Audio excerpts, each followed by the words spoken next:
Chami Kavarto Kamite Sia Nirgan Chka Chura Sukha Tapasari Nirabada Satra Nibuchudi Swami Chakra Chedi Asarimla Chami Kavarto Kamite Sia Nirgan Chakra Chedi Chakra Chedi Chakra Chedi Chakra Chedi Chakra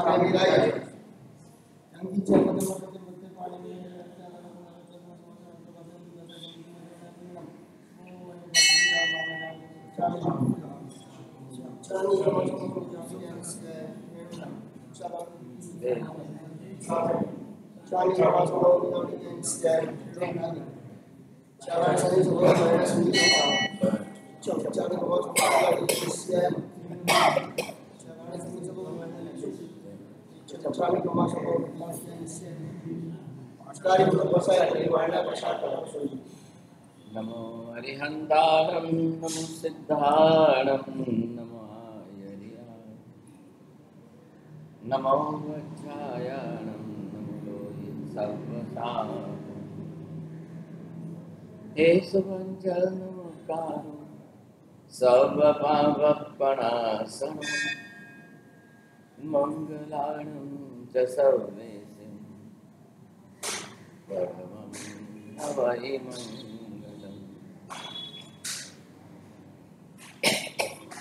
जय जगजीव जोनि वियाणो जगगुरो जगानंदो जगनाहो जगबंधो जय जगत्प्रियानो जय सुयान भवो तीर्थजराणमपश्चिमो जय गुरुलोगाणं जय भक्ता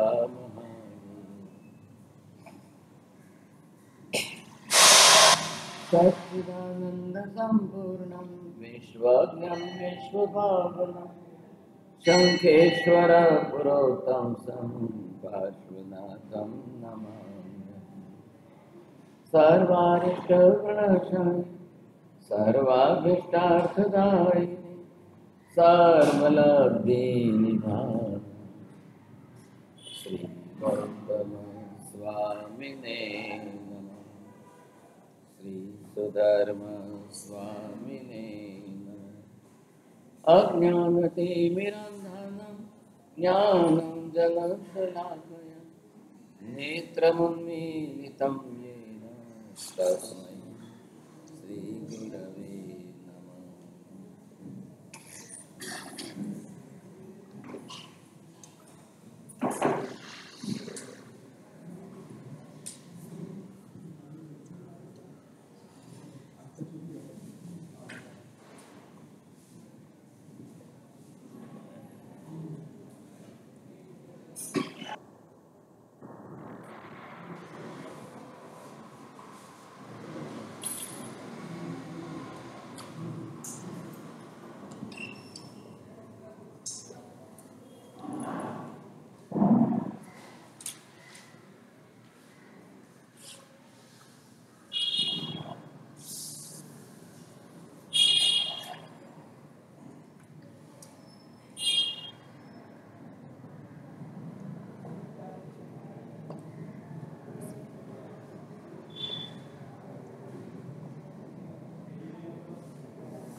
आत्मा के घर में जितने अन्य अलग अलग प्रकार के कर्म हैं, इन कर्मों के अंदर अंतिम 8वां एक आयुष्य।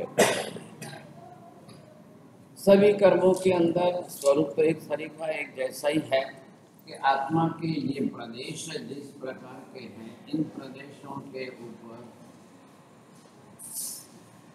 कार्बन वर्गना के पुद्गल परमाणु जो कि बाहर से आते हैं और वो आकर के आत्मा प्रदेशों के साथ चिपक करके एक रस बन जाता है।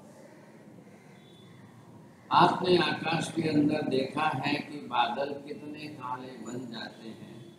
अब जितना पानी का प्रमाण उसमें ज्यादा रहेगा उतने ही बादल घनघोर काले बन जाएंगे, घने काले। ये कोई मात्र बादल कोई धुआं नहीं है। बादल जो है समुद्र के ऊपर तापमान के कारण आकाश में उड़े पानी के परमाणु है। तो पानी है, वो पानी जिस तरह से ऊपर उभर करके आया है, और आप जानते हो पानी का वजन तो कितना होता है, लेकिन फिर भी हवा के सहारे चलते ये बादल कोई अपने आप तो बिखर के पानी बरसा नहीं देते। ऐसा तो है नहीं कि बाल्टी भरी हुई है, फूट गई, नीचे गिर गया पानी। यहाँ पर भी आप देखेंगे ये है कार्बन वर्गणा के पुद्गल परमाणु। अब जब बाहर पड़े हुए हैं तब आप इसको क्या कहेंगे? कार्बन वर्गणा के पुद्गल परमाणु।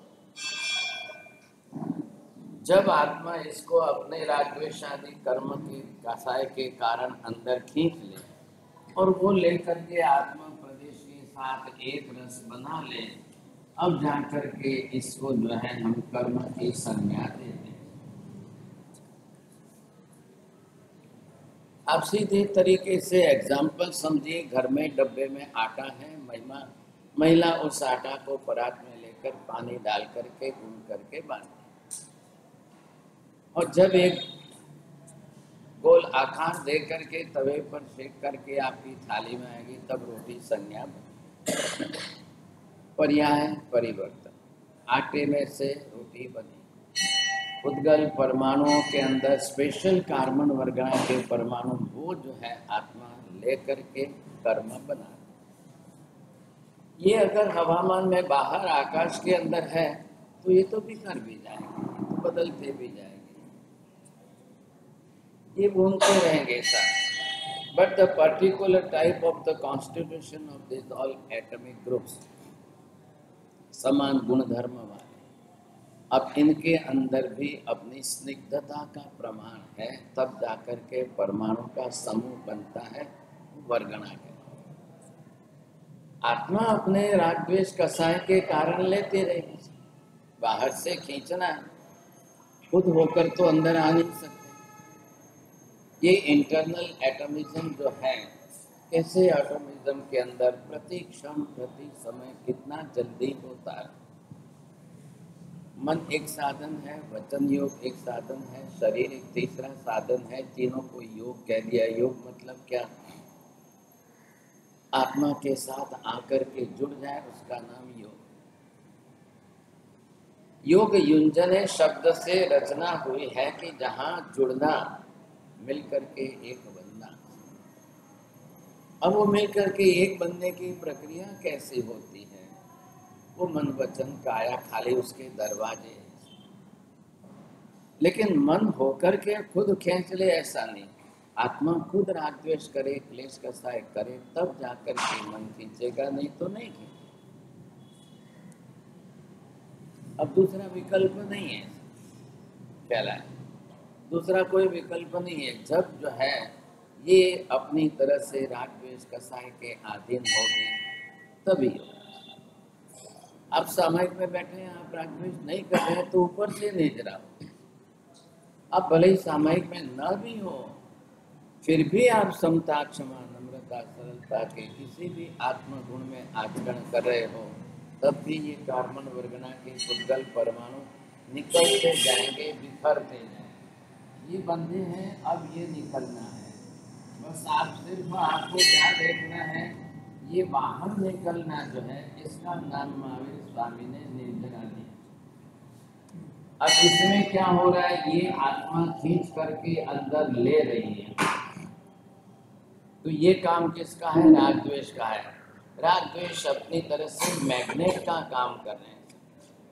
मैग्नेट जैसे किसी वस्तु को अपनी तरफ खींच लेता है, तो ये भी कार्बन वर्गना के पुद्गल परमाणु को खींच करके ये अपनी तरफ ले। ऐसा ये जो है जब अंदर आते रहेंगे आते रहेंगे। अब जब जब आत्मा राग द्वेष क्लेश कसाय करेगी, तब ये खींचे हुए अंदर आते रहेंगे और फिर आत्मा के साथ बंद होकर के ये कर्म की संज्ञा बन जाए।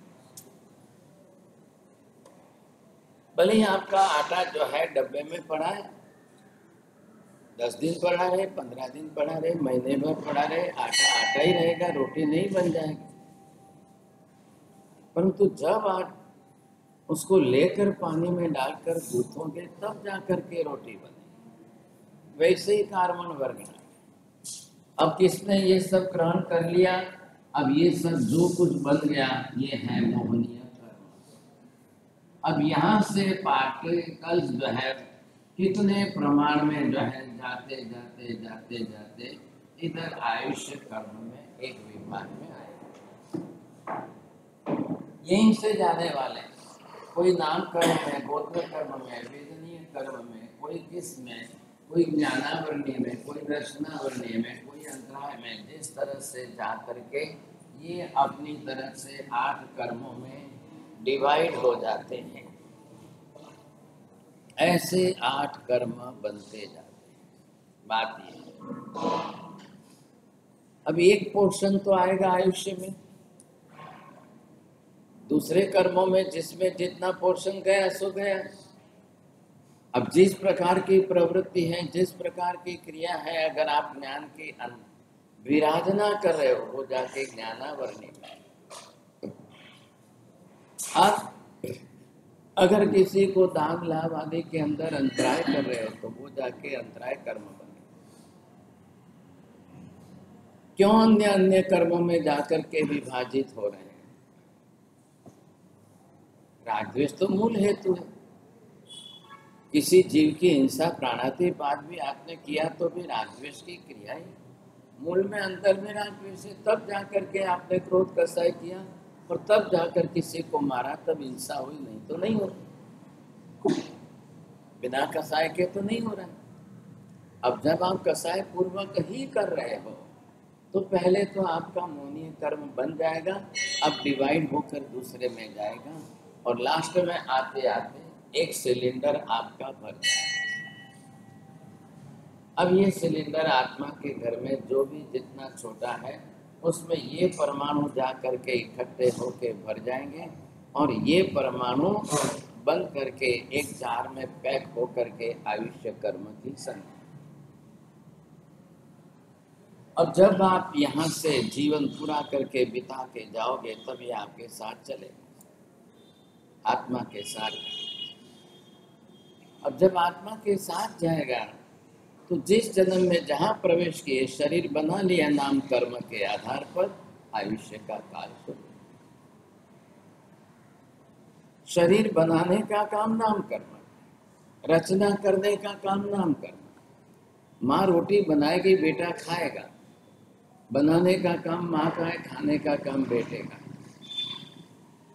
वैसे ही नाम कर्म बनाने का काम कर रहा है। वो अपनी तरफ से पुद्गल परमाणु को लेकर शरीर की रचना कर देगा। शरीर एक स्ट्रक्चर के रूप में तैयार हो जाएगा। सैकड़ों ऑर्गन्स इकट्ठे करके उसको एक चद्दर में लपेट लो, ये हो गया शरीर। अब उसका इंटरेक्शन जो है एक दूसरे के साथ में जोड़ दो, वो कैसे चले। हार्ट के साथ किडनी जुड़ेगी तब जाकर के हार्ट के ब्लड को किडनी साफ करके बाहर जो है यूरिन में फेंकेगी, नहीं तो कैसे जाएगी? क्योंकि हर चीज जो आएगी वो ब्लड में ही आने वाली। मनुष्य को खाने का विवेक नहीं, खाने का विवेक न होने के कारण आपने जो खाया, जैसा खाया, अब किसमें से पित्त कितना बना, किसमें से वायु कितने बने, किसमें से कफांश कितना बना है, अब वो जाकर के सब ब्लड में आएगा। तो ब्लड में आने के बाद अब हार्ट का काम उसको पंपिंग करके ली हुई ऑक्सीजन में से उसको शुद्धिकरण करना। शुद्धिकरण का मतलब क्या हुआ? अनावश्यक पित्त, अनावश्यक पानी जितना ज्यादा आया है वो बाहर निकालो। तो ये काम कौन कर रहे हैं? किडनी के अंदर जो नेफ्रॉन्स है वो उसको फिल्टर कर रहा है। अब बंदे किडनियों हम तुमने लागे शेप एकदम काजू जेवो शेप लागे समझाए, काजू के आकार का। अब उसके अंदर जो है नेफ्रॉन्स जो है वो फिल्टर का। आप मनुष्य है, आप विवेकी है कि नहीं है वो आपकी बात है। आपने कोको कोला भी पी लिया, पेप्सी भी पी लिया, आपने कलर वाला भी खा लिया और आपने कलर वाली चीज़ें भी पी, सब कोई, लेकिन पेशाब के अंदर तो कोई पेप्सी और कोको कोला का कलर तो नहीं है। या तो पेशाब शुद्ध पानी जैसा सफ़ेद हो, और नहीं तो जितना पित्त जो पानी में मिला है, ब्लड के अंदर घुला है, उसको आपकी किडनी फिल्टर करके बाहर फेंकेगी, तो व्यक्ति का पेशाब पीला होगा। अब कितना पीला है, कितना पित्त है, उसके आधार पर उतना पीला है। कहाँ से आया इतना पित्त? लीवर से आया। लीवर का आपका फंक्शन कितने प्रतिशत सही है, कैसा है, अब आपने बिगाड़ा है तो बात अलग है। लोग पान पराग भी खा रहे, तंबाकू भी खा रहे, अल्कोहल भी पी रहे, सिगरेट भी पी रहे। अब वो जानबूझ करके अपने लीवर को डैमेज कर रहे हैं। अब कितने प्रतिशत आपका लीवर खराब हुआ है और कितनी शरीर को आवश्यकता है, कितना खुराक है, कितना आहार है, कितने आहार को बचाना है, कितना लीवर से एसिड आना चाहिए। अब 50 ग्राम चाहिए और 500 ग्राम बन जाए तो क्या करेंगे आप? आपका तो खाना पीना जैसे तैसे आप कुछ भी कर लोगे। शरीर को तो अंदर जाने के बाद अपना बैलेंस तो बनाना ही है। इंसान शराब पी लेता है, लेकिन किडनी उसको ब्लड में से निकालने के लिए धीरे धीरे धीरे धीरे फिर वापस बाहर फेंक। अब ऐसी स्थिति के अंदर किडनी बाहर फेंकेगी तो यूरिन के ही रास्ते ही जाएगा, और फिर 10 घंटे 12 घंटे के बाद फिर आदमी को अक्ल आएगी, तब उसकी बुद्धि वापस ठिकाने आएगी, काम करेगा। अब लोग आदत ही डाल ले तो क्या करेंगे आप? अब आदत डालकर जानबूझकर पी रहे, बार बार पी रहे, क्या करेंगे? तो शरीर की एक सिस्टम जो है वो कल धीरे धीरे जाते जाते सकता है। निरंतर काम करने वाले मुख्य अंग जो है हार्ट और किडनी, अब ये दोनों जो है मृत्यु की अंतिम क्षण तक भी बिगड़ने नहीं चाहिए। मृत्यु की अंतिम क्षण तक भी। तो मृत्यु तो किसके आधार पर होने वाली है? आयुष्य। जब तक आपकी थोड़ी भी परमाणुओं की मात्रा लास्ट में पड़ी रहेगी, वहां तक हार्ट बंद नहीं होगा। मैंने अभी क्या कहा है, नाम कर्म शरीर के अंगों को बना लेगा, ख्याल आया? लेकिन अब आयुष्य कर्म हार्ट को चला रहा है। हार्ट क्या है? एक मसल से लिगामेंट्स जो है उसका बना हुआ पिंड है। अब अंदर ब्लड जो है 2 नलियों से आता है, 2 से जा रहा है। उसको सतत जो है उसको वापस खोलना है, फिर फेंकना है, फिर लेना है, फिर फेंकना है मुट्ठी पर है। हार्ट इतना ही यहाँ का सबका अपने अपने मुट्ठी के माप से। लेकिन अब उसको बाहर से आए हुए ब्लड को लेना है, बाहर फेंकना है, तो वो लेके क्या करेगा? अंदर भर के रख दे तो निकल ही नहीं जाएगा। तो चारों तरफ से लाने वाली जो आर्टरीज है, नलियां हैं, वो बरोबर हार्ट के अंदर खून को पहुंचाती रहे, अखंड धारा में आना चाहिए। उसमें फिर बीच में कोई बाधा नहीं आनी चाहिए साहब। अगर वो बाधा थोड़ी सी भी आ गई, अब ये हार्ट की आर्टरी है तो इसमें ब्लड बरोबर जा रहा है, अब इस ब्लड को जाते हुए अगर ये कोलेस्ट्रॉल आपका इधर आ गया, अब ये खून के आने जाने को रास्तों को रोक लेगा, तो हार्ट के अंदर टाइम पर खून पहुंच नहीं पाएगा। हार्ट ने तो यूं करके पंप खींचा और नहीं आया ब्लड, तो सीधा आपके लिए हार्ट अटैक। ऐसे समय में आयुष्य कर्म देख रहा है कि अब टूटने की नौबत आ रही है, तो वो ज्यादा श्वास खींच लेगा, ज्यादा श्वास खींच के धक्का लगाएगा कि चलो एक बार तो ब्लड पास होने दो, एक बार तो ब्लड। तो क्या होगा कि इस आर्टरीज के अंदर थोड़ी सूजन आएगी, अब वो सूजन हो करके ये आर्टरी आपकी यहाँ से ऐसी घूम जाएगी, ये आर्टरी यहाँ से ऐसी घूम जाएगी, फूल जाएगी, तो ब्लड एक बार तो सर्कुलेट हो जाएगा। आपके घर में पाइपलाइन में अगर पानी के अंदर कचरा फंस जाएगा तो पानी कैसे है? वही हालत यहाँ पर। लोग खा रहे हैं, घी खा रहे हैं, तेल खा रहे हैं, जो न तो समझ है उनके। 399 में और 499 में 599 में आपको क्या मिलने वाला? उसके अंदर सीधा ही जो है कत्ल खाने के कटे हुए सुअर की चर्बी भरी जाती। पाम ऑयल के साथ 40 से 50% पाम ऑयल और 40% सुअर की चर्बी, और दोनों को हाइड्रोजनेटेड प्रोसेस के अंदर 2200 डिग्री टेम्परेचर पर गर्म करके मेल्ट करके एक रस बना दिया जाता है। 10-20% फ्लेवर और कलर डाल करके घी बनाकर आपको दिया जाता है। लोग खा रहे हैं। और सबसे बड़ी समस्या ये है कि साधु साध्वी को भी महाराज साहब है, हमारा सब एक चम्मच और डाल। महाराज साहब ने कोई लुकी रोटी बहरा भी लुका सोगरा कैसे? लुका सोगरा वो और एक चम्मच डाल। आज की तारीख में पारसमल जी आपको आश्चर्य लगेगा, 12 लगभग जो है 122 तो आचार्य महाराजों के बाईपास, कई साधु साधियों के बाईपास। ये खाली महिलाओं की आदत के कारण बाप जी आए, महाराज साहब है, महाराज साहब है, एक चमची और घी डाल। अब वो जमाना नहीं रहा। घी आपके दिमाग में मेमोरी में शब्द घी है, शब्द घी है, और सामने वास्तव में चर्बी। घी नहीं खावाથી नुकसान नहीं खाए, खावाથી नुकसान डबल है। अब मैं भी समझता हूँ सबकी शक्ति नहीं है कि 2-3 हजार रुपए का घी खा सके। सबकी शक्ति शरीर की नहीं होती है। आप मत खाइए। आप तिल का तेल रोटी पर लगाकर खाइए। तिल का तेल और किसी में गाड़ी का मिलता हो, वो ज्यादा से ज्यादा आपको नुकसान तो नहीं करेगा। शरीर को जो कैल्शियम कैलोरी चाहिए वो मिल जाएगा, लेकिन मेहरबानी करके रिफाइंड ऑयल भूल से मत खाना। घણા બૈરાઓ સમજવા તૈયાર નથી સાહેબ, અમે તો 12 મહિનાનું મગફળીનું તેલ ભરી દીધું છે। અમારા ઘરમાં સાહેબ સાસુના ટાઈમથી હતા ત્યારથી 100 વર્ષથી મગફળીનું તેલ જ વપરાય। आप बहुत बड़ी गलती कर रहे हैं। एक ही तेल 12 महीने भी नहीं वापरना चाहिए और आप 52 वर्ष से वापर रहे हैं, कितनी बड़ी गलती। कोलेस्ट्रॉल ज्यादा बढ़ गया। ये कोलेस्ट्रॉल बढ़ा कि सबसे पहला लक्षण है सीढ़ी चढ़ते हुए स्वाद करना। पुराने जमाने में तो नहीं था ऐसा जी, शुद्ध तो आता था कम से कम, इसलिए पुराने जमाने के अंदर बिना लिफ्ट के बिल्डिंगें बनती हैं। अब 5-7 माल तक उनको लिफ्ट की जरूरत नहीं थी, महिलाएं रोज चढ़ती थी, रोज उतरती थी। अब आज का जमाना आ गया, अब 2 मंजिल भी बिना लिफ्ट की बिल्डिंग बने तो ना हमारे નથી લેવી। लिफ्ट हो ये बिल्डिंग में જ રહેવા જવું છે, लिफ्ट वाली बिल्डिंग में જ રહેવા જવું છે। तो अब क्या हुआ?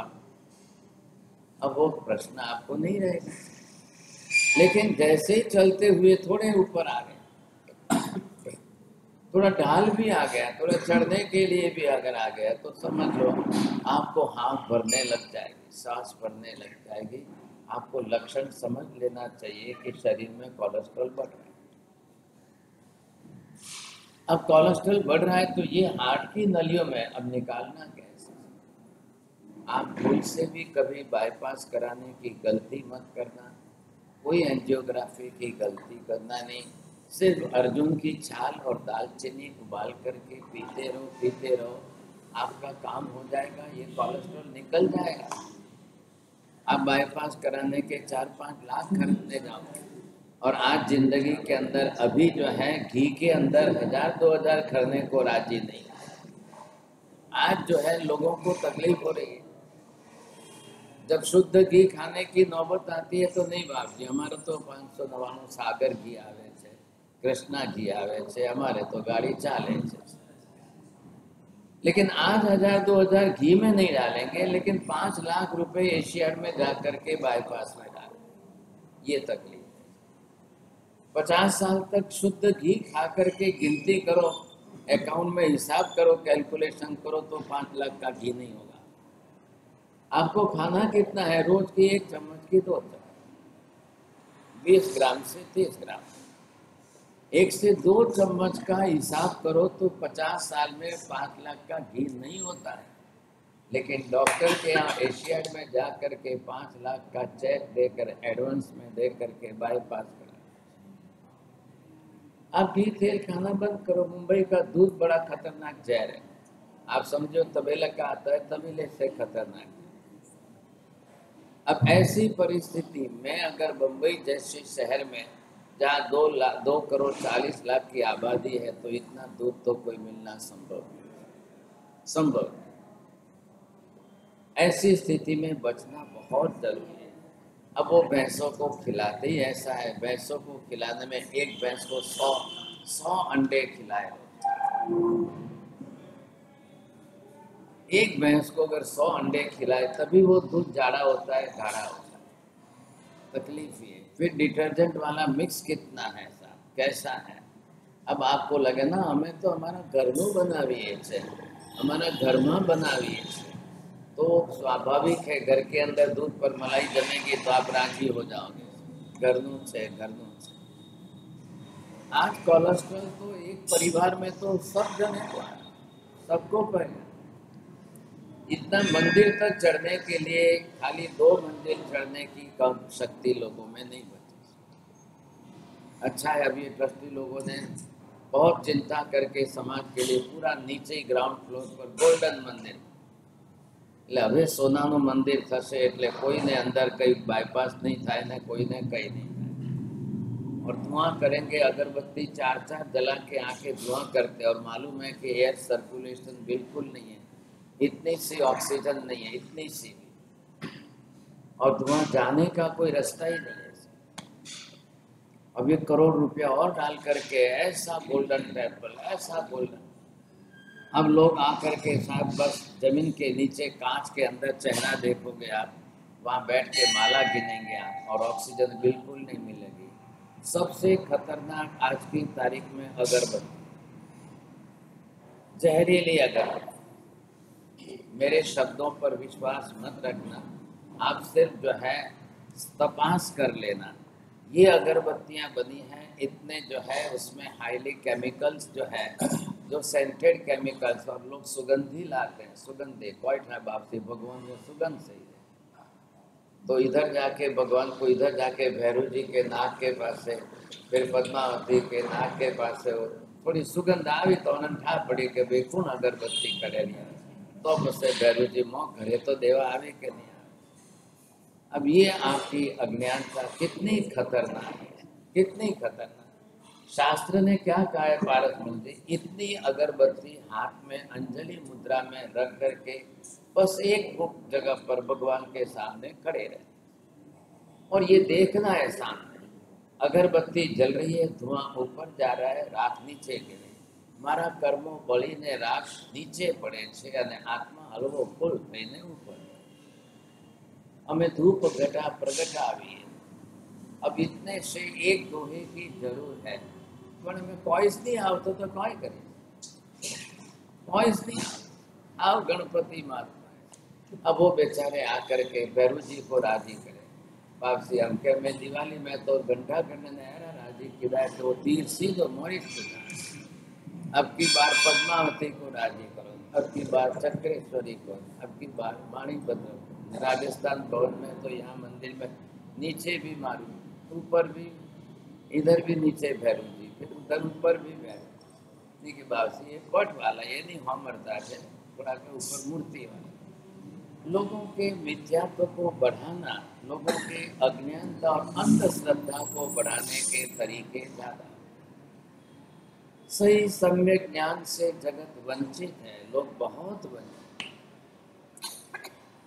चलो भाई, इस बार तो बिना आचार्य के साधु छोटे थे तो संख्या नहीं आई, लोगों को पसंद नहीं पड़ेगा। अब बड़े आचार्य आएंगे तो हजारों लोगों की संख्या बढ़ेगी। मान लेते हैं, चलो भाई और क्या, इतना बड़ा बड़ा है। ऐसी स्थिति के अंदर अज्ञानता जब तक दूर नहीं होगी, अंधश्रद्धा जब तक दूर नहीं होगी, तब तक क्या होगा? पारसमल जी आप सर्च करके आइए, एक अगरबत्ती 10 सिगरेट के बराबर। ये स्टेटमेंट है, मेरा नहीं है। अब जो अगरबत्ती लगा के माला गिनने बैठेगा उसका तो क्या होगा? एक अगरबत्ती एक आधा घंटा भी अगर 30 मिनट जल जाए तो आपके पूरे हॉल के अंदर ऑक्सीजन का एक परमाणु नहीं बचेगा, टोटल कार्बन भर जाएगी। वो बेचारा माला गिनने वाला 20 मिनट 30 मिनट तक यहाँ के कार्बन भर के एलर्जी होते होते अस्थमा की कंडीशन के बाद घर जाएगा। इतनी खतरनाक। કાકા હવે કોઈને કહીએ કે દેશી ગોબરમાંથી બનેલી અગરબત્તી વાપરો, એમાં લોબાન અને જે છે થોડોસો ગૂગલ વગેરે મિક્સ થયેલી અગરબત્તી વાપરો તો તમારા લંગ્સ અને શ્વાસને ફાયદો થાય। आखिर ऑक्सीजन तो लोगे तो आपका ब्लड प्यूरिफाई होगा भाई साहब। ये कार्बन अंदर भरोगे तो शरीर तो खुद ही कार्बन बाहर फेंक रहा है। आपको समझ में आ रही है? बस शरीर तो खुद ही कार्बन को बाहर फेंक रहा है और आप कहाँ गलती कर रहे हैं? हमारे यहाँ पर क्या करते थे भाई, धुआं निकलने का रास्ता करते, धुआं निकलने का, तो कार्बन अगर ऊपर उछल करके निकल जाए तो ऑक्सीजन बाहर से तो आए। लेकिन आप तो ऐसा गोल्डन टेम्पल बनाओगे कि एक धुआं बाहर जाए नहीं और ऑक्सीजन अंदर आए नहीं, गैस चैम्बर बन जाएगा। आप बैठ के 20 मिनट माला गिनोगे, क्या हाल है? और जो भी आएगा अगरबत्ती तो लगाएगा। और आजकल यहाँ तो मैंने देखा भाई बेबेन 4-4 के, एक मारी है, एक मारा वाइफ ने, एक मारा दीकरा ने, एक मारी दीकरी ने, 4 तो तुम्हारा वाइफ आपसे तेरे ई पर मारी लगाड़શે, હું પણ એ नहीं लगा। अब वाइफ भी 4 लगाए, पति भी 4 लगाए, 4 और 4 8 अगरबत्ती अगर एक एक जन लगाए, ये सब काला काला काला मार्बल काला।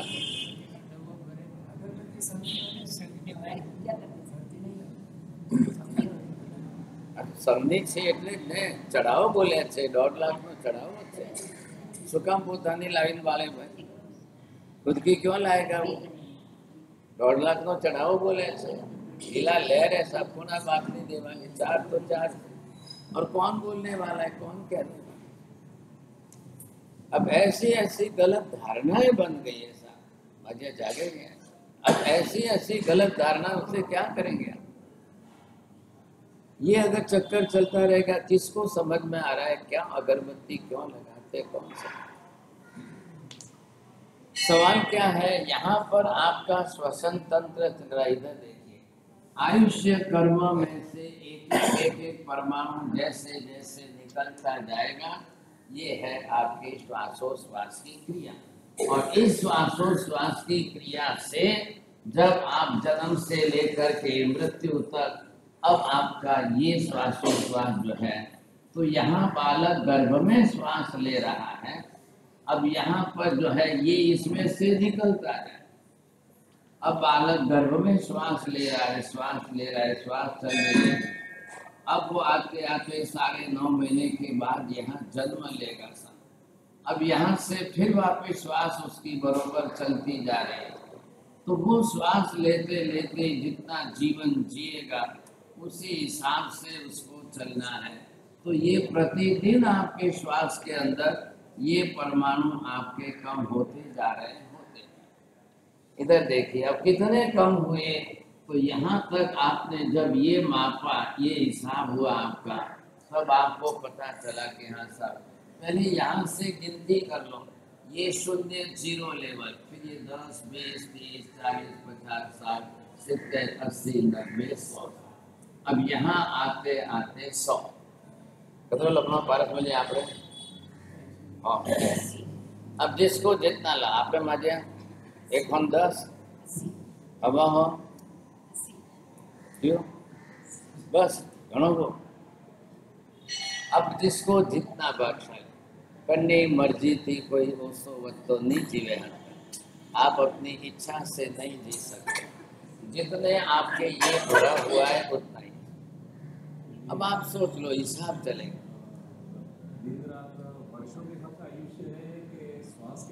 श्वास के हिसाब से। अब ये किसी को मापना नहीं आता है, इसलिए दिन रात का हिसाब।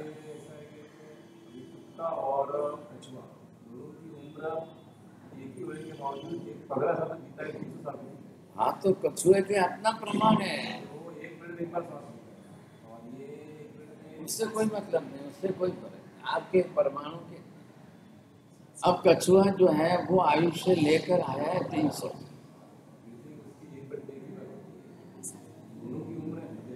नहीं, कोई लेना देना नहीं, कुछ भी नहीं।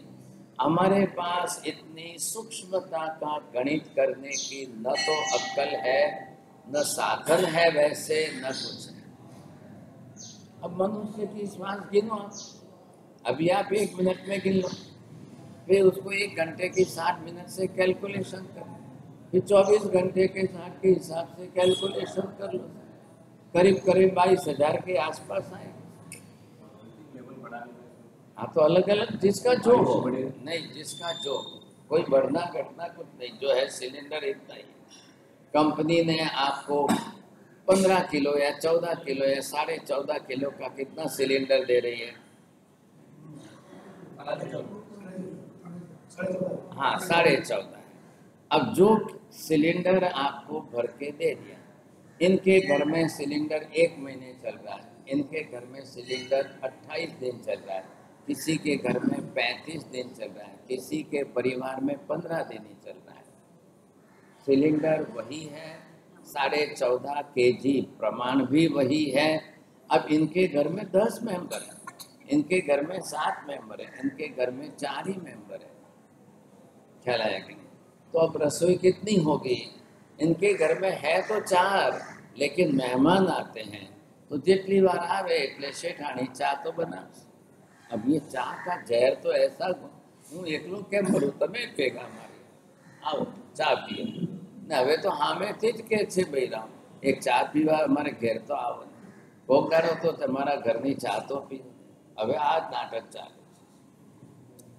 ऐसी परिस्थिति आ गई, ऐसा कॉमन घोल रहा है कि कोई हिम्मत नहीं करता है कि नहीं मारा घरे आओ, चाय नहीं पीवડાવું તમને, હું બદામ પિસ્તાનો દેશી दूध પીવડાવીશ, आओ મારા ઘેર। હવે કોણ બદામ પિસ્તાનું નામ લે સાહેબ? હવે તો મમરા ખાવાના છે, મમરાનો જમાનો છે। આ મમરા જે છે વઘારેલા છે, આ વગર વઘારેલા છે, આ મમરા છે તે આવા છે। अब ये 5 जान के अलग अलग ममरा एवा करी दीदा कि बस सबको यही लगे आ कलयुगનું સૌથી શ્રેષ્ઠ આજ खा, बस खाते रहो खाते रहो। जब शरीर को कोई सत्व ही नहीं मिलेगा, शरीर को कोई तत्व ही नहीं मिलेगा, शरीर को एनर्जी नाम की, शक्ति नाम की कोई वस्तु नहीं मिलेगी। आज से 50-100 साल पहले खाने के पहले देखते थे आमाथी कई शरीर ने शक्ति મળશે तो खाओ। आज देख रहे हैं कि इसमें स्वाद है तो खाना, खाड़ा में गई शक्ति है। तो ममरा को वो ऐसा नमक मिर्ची क्या क्या डाल के कैसे कैसे बना देंगे की बात। हमारा नफर में भाई साहब वघारेला ममरा, मसालेदार, और ये सेव चिवड़ा के साथ का ममरा। हमारा जो ने अक्कल नहीं, बेचारा ने कई गतागम नहीं, कई खबर पड़ती नहीं, क्या आपे कोण खा ना। आ अमारे साहेब स्पेशल जे छे नवसारी थी आवे साहेब, तमे एक वखत तमे खाशो ने साहेब, मने पछी रोज लाभ आपजो ने साहेब। अब ये नाटक है, ऐसी परिस्थिति है कि बात मत पूछो सब ऐसी। अब इसके साथ में होने वाला क्या है? इसका काम सिर्फ आपको ऑक्सीजन सप्लाई के अंदर शरीर के श्वासोश्वास के साथ चला, इसका काम नहीं है शरीर को शक्ति दे, इसका काम शरीर के रोग बीमारी से किसी से कोई मतलब, सबके डिपार्टमेंट अलग अलग। इधर दूसरा कर्म, ये जो अंदर दूसरा कर्म ये वेदनीय कर्म। अब इसके अंदर 2 विभाग पड़ गए कि एक शास्त्रा वेदनी है और एक अशास्त्रा वेदनी। अब ये अपना काम अलग से करेगा, ये काम करेगा, रोग बीमारियों का काम ये अलग से करने वाला है। अब इसको देखना है शरीर के अंदर रोग बीमारी है कि नहीं है, कैसी बीमारी है, कितनी बीमारी है, कौन सी बीमारी है, क्या है, ये अलग विभाग है, इसका डिपार्टमेंट अलग है। बस इसको निरंतर चलना है। आप बिस्तर में पड़े रहो, आप सोते रहो, आप कुछ भी करो, ये अपनी क्रिया अखंड धारा में चलाए। अब ये अपनी क्रिया अखंड धारा में निरंतर चलाता रहेगा, रेगुलर चलती रहेगी। अब ऐसी स्थिति के अंदर जो धाराबद्धता है वो देखिए। अब मैंने अभी आपको कहा कि सबका सिलेंडर ये कंपनी ने एक सरीखे 14.5 किलो भर के दिया। यहाँ तो कोई कंपनी एक तो नहीं है, कोई फैक्ट्री नहीं है, कोई कंपनी नहीं है, सबका अपना अपना। बेटा अपना लेके आया है, बाप अपना लेके आए, माँ अपना लेकर आई है, सब अपना अपना लेकर आए। सबका आयुष्य कर्म अलग है। आपने कहा वैसे कछुए का वो कितना बांध के आया है, कुत्ता वो कितना बांध के आया है। कुत्ता 5-10 साल से ज्यादा नहीं जी सकता है। ये मच्छर अभी है तो 1 सप्ताह से ज्यादा नहीं जी सकते हैं। लेकिन मच्छर को भी श्वास तो इसी तरह से लेना, सबको लेना है। एक आम है, अब ये है तो इसके अंदर ये बीज है, अब इसको भी अपनी तरह से श्वास लेनी है, श्वास छोड़नी है। हर एक के लिए बिना ऑक्सीजन का, बिना श्वास का संसार में एक भी जीव नहीं है। आप एक जीव, अगर ये पत्ता भी है तो इस पत्ते के अंदर ये जो जीव अंदर बैठा है, अब इसको भी श्वास लेनी है, अनिवार्य है। ये भी श्वास लेगा तो ही जीवन जिएगा, नहीं तो नहीं। क्यों लेना है? इसका भी अपना आयुष्य कर्म है, इसका भी अपना आयुष्य कर्म। और इसमें क्या हो गया कि एक साथ में जो है ये अनंत इकट्ठे हो गए। अब ये अनंत एक साथ में मिलकर के एक शरीर में रह रहे हैं, तो फर्क क्या हुआ? ये अनंत काय हो गए। लेकिन इसका ये एक शरीर तो इसका भी है ना, ये चमड़ी है इसकी। अब इसको भी बरोबर श्वास तो लेना है। अब ये श्वास की क्रिया नहीं करेगा तो जीवन कैसे जिएगा? आप जरा माइक्रोस्कोप से देखिए तो उसकी स्किन के ऊपर होल्स लगेंगे। स्किन के ऊपर प्लास्टिक जैसा कवर नहीं है, ख्याल आया कि नहीं? आप अंडा देखो, अंडा लेकर के माइक्रोस्कोप में देखोगे उसके छिद्र हैं। वो अंदर जो जीव है अंडे में आया हुआ, वो बाहर से ऑक्सीजन ले रहा है। हमारा जीव माता के गर्भ में होता है तो वहाँ यूट्रस को छिद्र नहीं है, क्योंकि डायरेक्ट जो है माता के हृदय के साथ जो है जो नली जुड़ी हुई है उससे आपको ऑक्सीजन अंदर मिल रही है। नहीं तो नहीं चले, वो जी भी नहीं सके। कैसे जिएगा? यूट्रस में तो उसको चारों तरफ से बंद है, तो वहां तो ऑक्सीजन आएगी कहां से? तो शरीर की रचना अद्भुत है कि माता की तरफ से जो आ रही है उसके साथ एक ट्यूब ऑक्सीजन, दूसरे में ब्लड आ रहा है। और प्लेसेंटा के अंदर तो सैकड़ों नालिका, सैकड़ों। एक बालक अगर गर्भ में सुरक्षित रूप से वो 9.5 महीने बिता रहा है तो 1 सेकंड भी बिना श्वास के तो जी नहीं सकता है। 1 सेकंड भी जो है बिना श्वास के नहीं जी सकता। अनिवार्य हो गया उसको तो समझा। अब वो तो लेगा ही लेगा। अब भले ही माँ सोती रहे, माँ चलती रहे, खाती पीती रहे, उठती बैठती रहे, कुछ भी करे, अब वो जीव अंदर सुरक्षित है, उसको बरोबर ऑक्सीजन लेनी है, उसको अपनी गाड़ी चला। हर जीव के लिए, सब जीव के लिए। बिना आयुष्य कर्म का संसार में एक भी जीव नहीं है। अब बिना आयुष्य का नहीं है तो संसार में जीव चाहे पृथ्वी, पानी, अग्नि, वायु, वनस्पति। आप बैठे हो, ये भी मार्बल है। ये मार्बल कल खदान में था, खान में था, वहाँ ये पृथ्वी काय के रूप में था, खान में ये ऑक्सीजन लेकर के जीवन जी रहा था।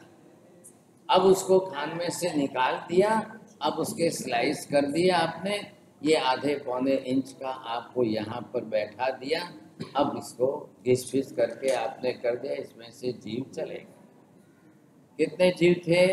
असंख्य जीव थे पृथ्वी काय के, एक एक अब पृथ्वी काय में इतने जीव सब मर गए। अब जो घर्षण हुआ, छेदन भेदन हुआ, काटना पीटना हुआ, मर गए सब।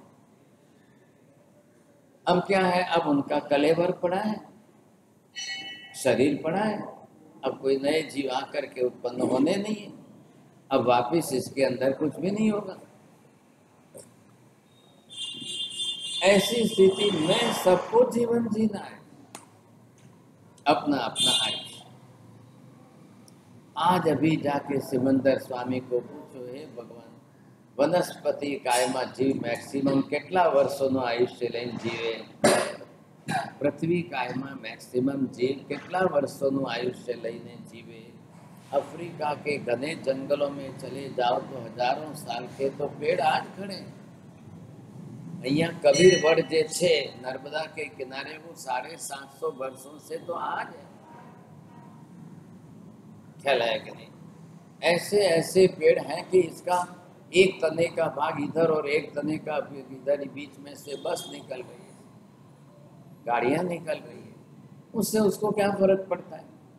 इधर से उसकी जमीन में जड़ें मजबूत है, इधर से जमीन में जड़ें मजबूत है। आपको पेड़ जमीन के बाहर जितना दिखता है उसका आधा तो जमीन में होता ही है, तभी तो उसकी पकड़ रहती है। 40 फुट का नारियल का पेड़ आपको बाहर देख रहा है तो कम से कम 15-20 फीट तो जमीन में रहेगा, तब जाकर वो पानी कहाँ पहुँचाता है? एक नारियल के ऊपर 2000 नारियल अगर लग गए, एक नारियल का पानी कितना निकलता है? मजा कतरो है, आधो लीटर, 1 लीटर कतरो है। अब एक आधा लीटर गिनो तो 2000 नारियल लगे, उसमें 1000 लीटर पानी। अब कौन सी पंप की मोटर लगाई आपने? 1 हॉर्स पावर की, 2 हॉर्स पावर की, इतना पानी 40 फुट 50 फुट पहुंचे?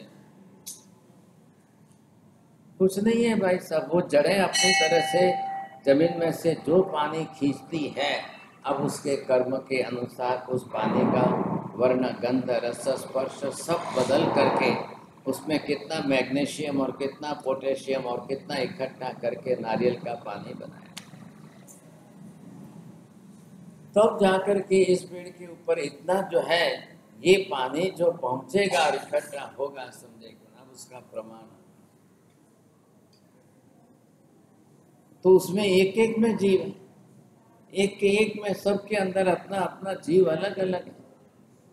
अब उस हिसाब से इसको अपना जीवन जीना है।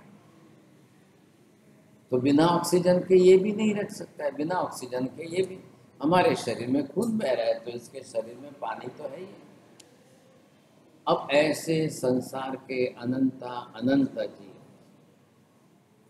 और सबका अपना अपना आयुष्य कर्म, सबका, और अपने अपने आयुष्य कर्म के हिसाब से जीना। अब जैसे इधर आपकी संख्या बढ़ेगी, आपके दिन बढ़ते जाएंगे। अब आप इसको मापने की कोशिश करिए। आपने ये माप लिया 10 बरस, 20 बरस, 30 बरस, 40 बरस, 50 बरस, 60 बरस, 70 बरस। अब जैसे इधर आपके बढ़ते जाएंगे तो इधर भी आप करना ये साथ। अब आपका इसमें से इतना प्रमाण कम हो।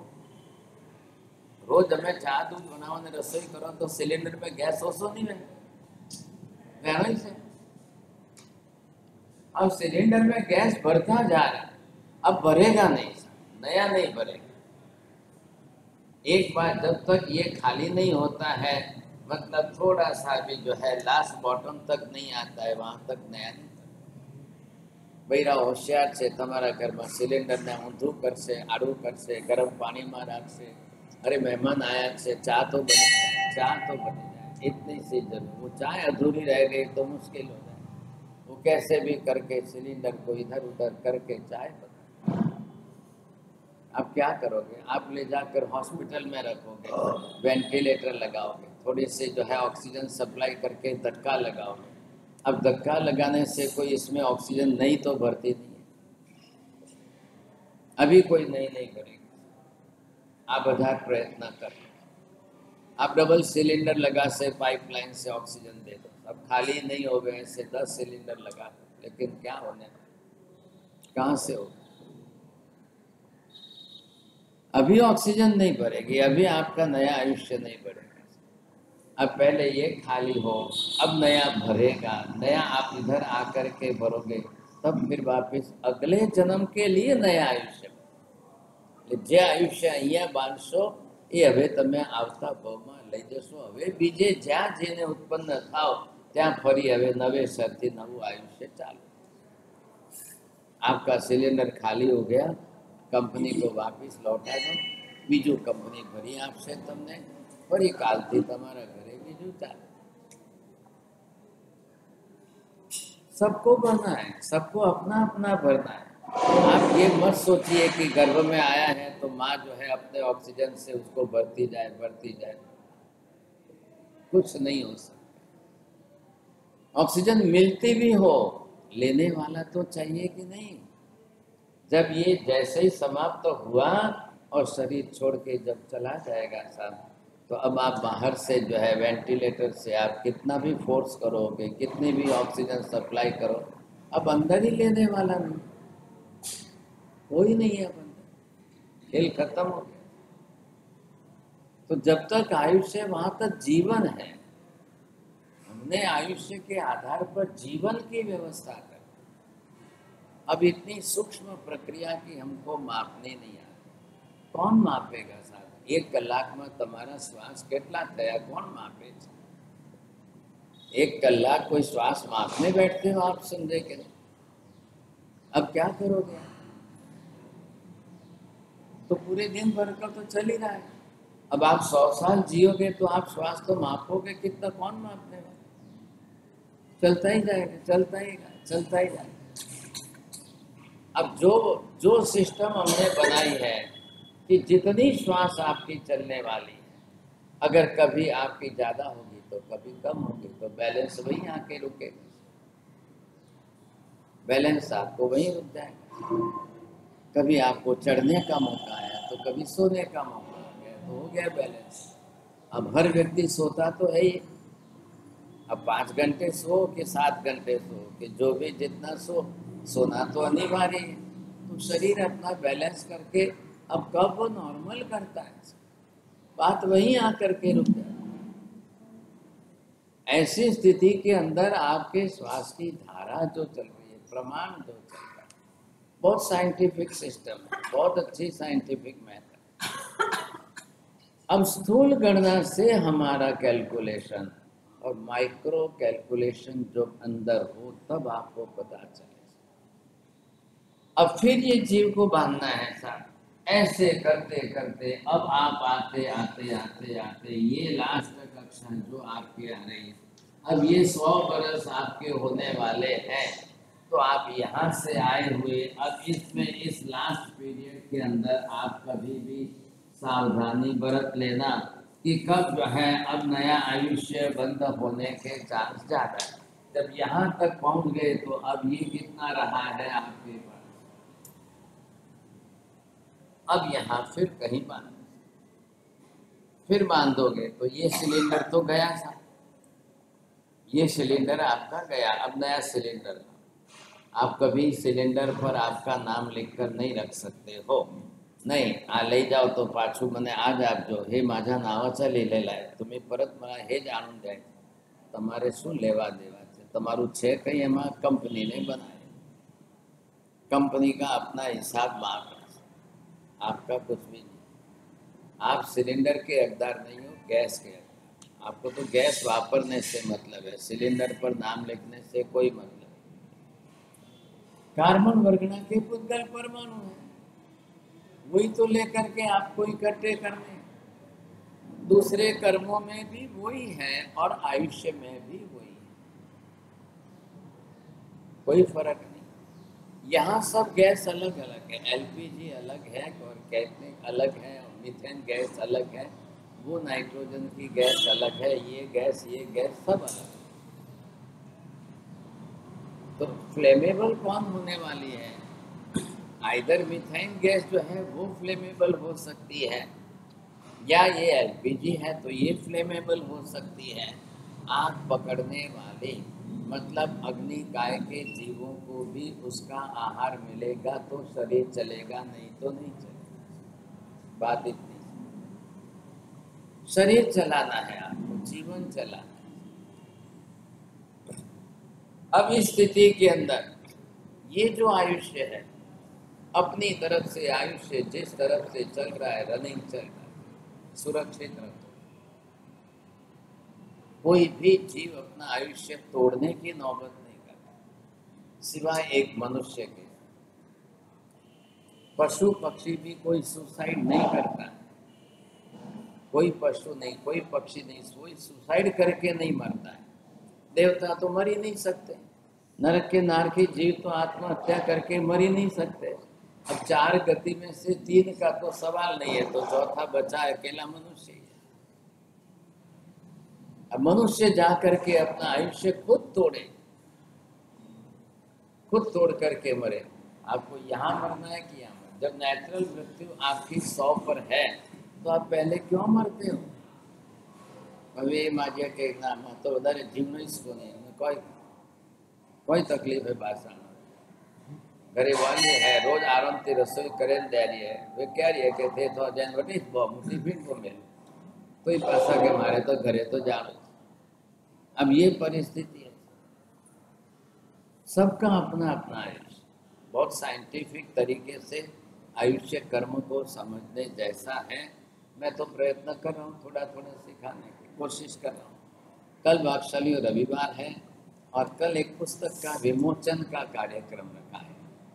मैंने एक पुस्तक लिखी है लोगस सूत्र पर, जे आपने बधाए रोज बोलीए छे लोगस सूत्र कौशक में हिरियाबाई में प्रतिक्रमण में सामयिक में बधा में काम आवे। 24 तीर्थंकर भगवंतों नाम है ने एमना 12 गुणों है। लेकिन जब मैंने 2-3 साल पहले शुरू किया था तब लेखन करते करते मुझे भी कल्पना नहीं, लेकिन लिखते लिखते लिखते लिखते करीब करीब 2000 पेज होने जा रहे हैं। तो वहाँ पुणे के अंदर सतारा रोड पर एक सुजय गार्डन जैन संघ बना है। उन्होंने कहा कि हमारा त्या तमे शुरुआत करी है तो हमें जना प्रकाशन लाभ लेशो। बड़ी उदारता के साथ उन्होंने ज्ञान खाते में से आर्थिक सहयोग दिया। अब इसके प्रकाशन में पहला भाग, दूसरा भाग, तीसरा भाग, चौथा भाग, 5वां भाग, 6ठा भाग, 7वां भाग, अब कितने होंगे जितने होते हैं। तो पहले आपके यहाँ पर शुरुआत हो रही है। पहले भाग का प्रकाशन कल सुबह रखा है। पुणे से सुजय गार्डन संघ के ट्रस्टीगण महानुभाव आएंगे, विमोचन करेंगे ग्रंथ का। और जिनको अभ्यास रस रुचि हो तो आप पढ़ना लेना, नहीं तो ज्ञान रसिक तो यहाँ पर बहुत बहुत मुश्किल है। सर स्वामी वात्सल राखो तो सारू बधाने गमे समझाया करें। अब परिस्थिति यही है, ज्ञान हवे आ 5मा आरानी अंदर दिवसे दिवसे घटसे, एंटरटेनमेंट बढ़ेगा। अब लोगों को एंटरटेनमेंट में ज़्यादा रस रुचि है, लेकिन फिर भी अंधेरा तो नहीं होना चाहिए। મને પણ ઘણા કહે છે શું કરવા લખો સાહેબ? હવે તમે કીધું શું કરીએ, ખાઈ પીને ઊંઘી રહીએ સાહેબ, આરામથી 2 ટાઈમ ગોધરી પાણી વાપરો ને સૂઈ જાઓ। ખ્યાલ બધું બોલવા માટે ઘણા તૈયાર છે, પણ કાકા ગોધરી નથી મળતી એવી પરિસ્થિતિ છે। સમજાય કે 2 બાજુની પરિસ્થિતિ। तो अच्छा है कि लिखता तो हूँ। अब भले मेरी उम्र आज 72 की हुई है, लेकिन एक दिन भी बिना लिखे नहीं। अब उसके अंदर दूसरी पुस्तकें लिखी गई तो मेरे हाथ के लिखे हुए करीब 2000 पेज हो जाएंगे। तो प्रेस के अंदर प्रिंटिंग में टाइपिंग करके बना कर कितने पेज होंगे, उस आधार पर जो है पुस्तक बन रही है। कल विमोचन है, लेकिन सवाल एक ही है कि कल कार्यक्रम 10 बजे है। अब वो सुबह निकलेंगे वहाँ से, यहाँ आने में भी तो टाइम लगेगा। पुणे थी आवता काका 2-3 कलाक समझी लो, तो इतने में जरा कल के दिन आप 10 बजे पधारिए। थोड़ा एक दिन के लिए टाइम टेबल चेंज जरूर होगा। हाँ, क्योंकि अब 10 बजे के सिवाय आप तो आके चले जाओगे, और एक बार आके घर गए तो वापस तो नहीं आएंगे सर। फिर तो साहब हमारे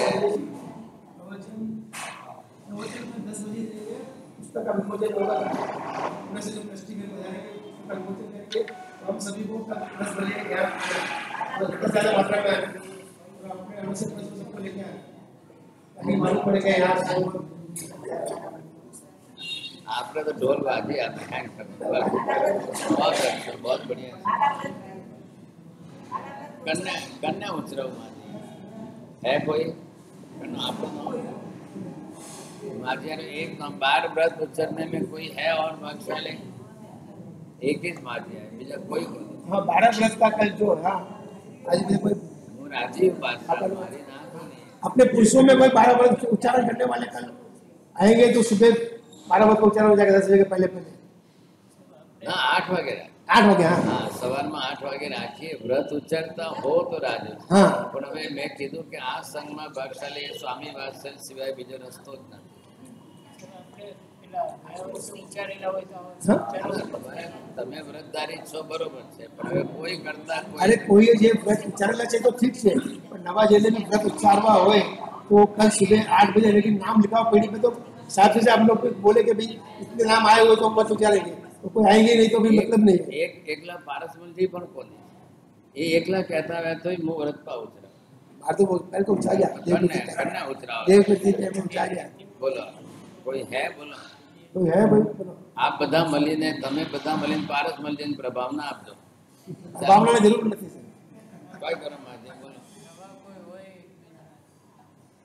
अरे हम व्रतधारी से बस सब व्रतधारी संघ और हिंदुस्तान में एक अद्भुत संघ चलो बस છે કોઈ નામ છે તો કહેજો તમે હમણાં બી એક કલાક પછી પણ તમે કહી શકો છો હું સાહેબને મળીશ વાત કરી દઈશ મને મળવાની જરૂર નથી તો હોય તો બાબુ કહું તો આવડી વાત અડધી રાતે મારું નામ લખી દેજો 8 વાગે વ્રત ઉતરાવશો ઠીક છે એમાં કઈ ના નથી પણ હવે કોને ઉતરાવું ભીત ને કઈ 4-6 થાંભલા છે બીજું તો શું કરીએ ચાલો કાલે જરા બધા પોતાના બહારના સંઘ આવે ત્યારે વખાણ કરી લેશું સંઘના વખાણ સારા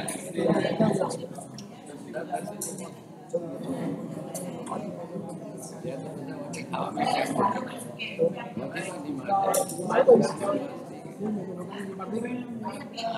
વાત આવે સીધા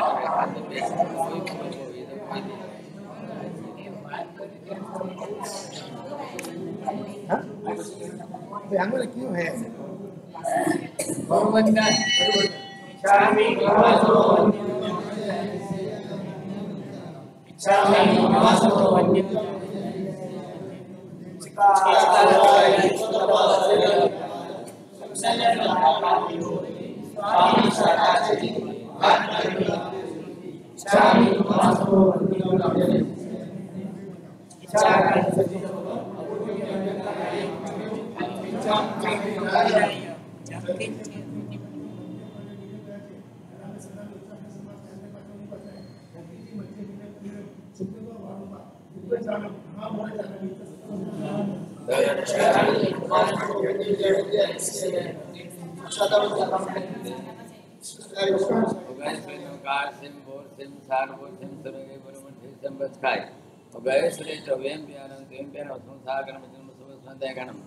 आयम बिलम पचका विगम सागरम लेवालम घेत सतिक तोनि जवारदम सबस्वादनम एकास्कम व्यासम पचकाय तेवियम प्यारम सुकम सागरम नावटन बसन गुरु बसन वारदम सबस्वादयगणम पानस लेवन च बहु लेनवा ससिद्धनवा सिद्धनवा सर्वमंगल मांगल्यम सर्वकल्याणकारणम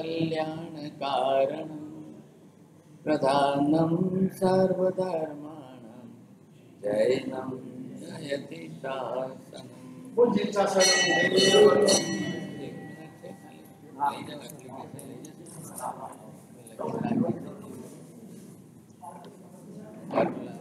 काल को दादा थोड़े